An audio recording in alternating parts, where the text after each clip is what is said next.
Happy morning. Hope all are fine. This is Farida.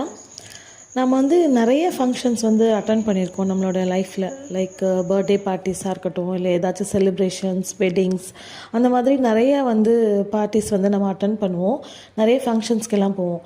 அப்போ அந்த function டைமில் நம்ம ரிலேட்டிவ்ஸை மீட் பண்ணுறது, இல்லைனா ஃப்ரெண்ட்ஸை மீட் பண்ணுறது, அது ஒரு ஜாய்ஃபுல்லான ஒரு மூமெண்ட்டாக இருக்கும். அது ஒரு பெரிய மெமரிஸாக இருக்கும். ஸோ இந்த மெமரிஸ்க்காகவே அந்த அந்த ஃபங்க்ஷன் அரேஞ்ச் பண்ணவங்க ஃபோட்டோகிராஃபர்ஸ், வீடியோ கவரேஜ் பர்சன்ஸ் எல்லாம் வச்சுருப்பாங்க. நம்மளும் நல்லா ஹாயாக ஜாலியாக ஃபோட்டோ எடுத்துகிட்டு வருவோம். ஆனால் அந்த ஃபோட்டோகிராஃபர்ஸ் பார்த்திங்கன்னா 4 மணி நேரம் 5 மணி நேரம் அங்கேயே தான் நின்றுட்டுருப்பாங்க.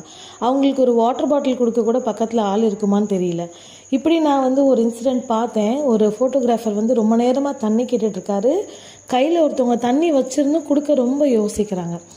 ஸோ நம்ம இனிமேல் இந்த மாதிரி ஃபங்க்ஷன்ஸ் எல்லாம், ஒரு பெரிய கேதரிங்ஸ்லாம் அட்டன் பண்ணும்போது இந்த மாதிரி ஃபோட்டோகிராஃபர்ஸாக இருக்கட்டும், இல்லைனா அங்கே சர்வ் பண்ணக்கூடியவங்களாக இருக்கட்டும், அவங்க ஏதாச்சும் நம்மக்கிட்ட ஒரு சின்ன ஹெல்ப் கேட்டாலோ, இல்லை கேட்காட்டாலுமோ, நம்மளாம் ஒரு ஸ்மைலோட ஒரு வாட்டர் பாட்டில் அவங்களுக்கு கொடுக்குறதோ, இல்லை நம்மளுக்கு கிடச்ச ஒரு டெசர்ட் அவங்களுக்கு கொடுக்குறதோ அவங்களுக்கு ரொம்ப ஒரு ஹாப்பியாக ஃபீல் ஆகும் இல்லையா? This is what humanity. That's 1 minute. See you tomorrow.